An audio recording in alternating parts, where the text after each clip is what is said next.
Alors salut à tous, aujourd'hui je vais vous montrer le Echroma V2. Donc je vais vous tout simplement vous détailler un petit peu de quoi il est fait. Alors ça c'est le dos du Echroma V2 et ici j'ai le Echroma V1.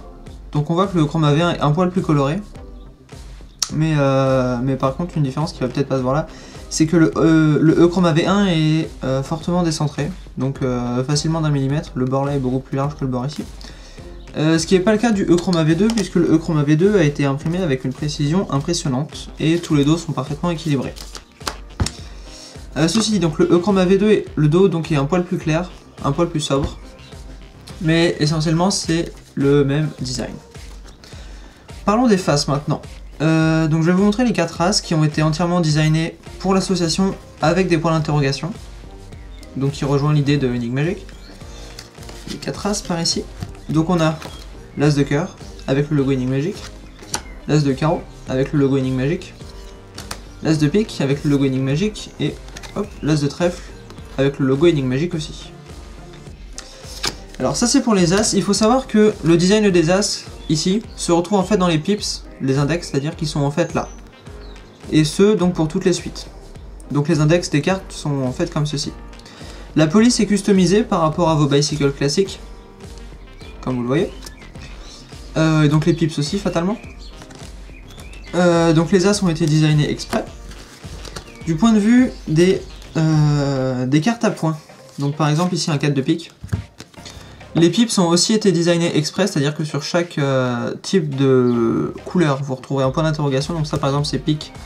Ici on va avoir du cœur, comme ceci. A noter aussi que le placement des pips est donc totalement original. Donc là on a un 4, je vais vous trouver le 5 est classique par contre. Je vais essayer de vous trouver quelque chose d'intéressant. Oui, le 8. Donc voilà. Les placements sont faits de cette manière là. Donc par contre c'est les mêmes pour toutes les hauteurs évidemment. Mais sinon c'est à peu près ça.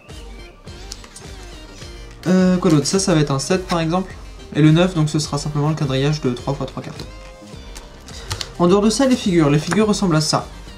Donc c'est des figures Grimaud de base, sauf qu'on a rajouté un effet colorisé dessus. Qui est difficile à voir à la caméra mais c'est plein de petits détails de traits de couleur. Donc voilà pour l'idée, toujours l'index avec le pic. Et les marques du pic ici.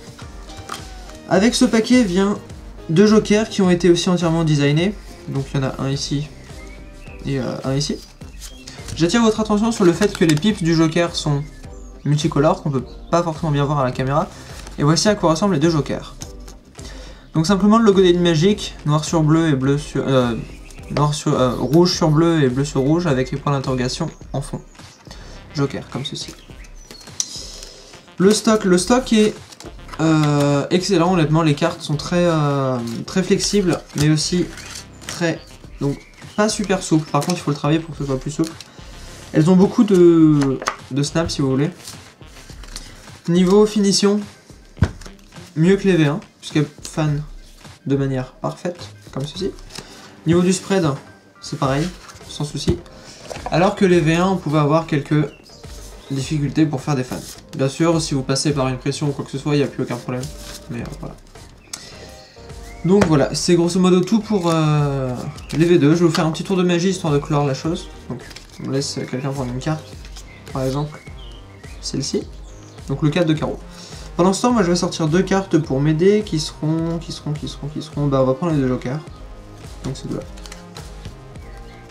On prend la carte du spectateur, le 4 de carreau. Et comme ceci, on va tout simplement le remettre au milieu comme cela. Maintenant on va prendre nos 2 jokers, qui sont magnifiques. Et on va essayer simplement de transporter la carte du paquet au joker, c'est facile. Si on fait quelque chose comme ceci, on arrive à transporter une carte entre les jokers.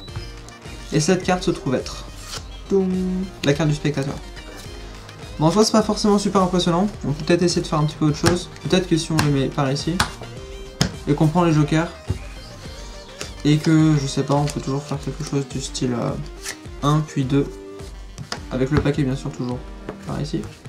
Puis, tac, puis boum. Et voilà.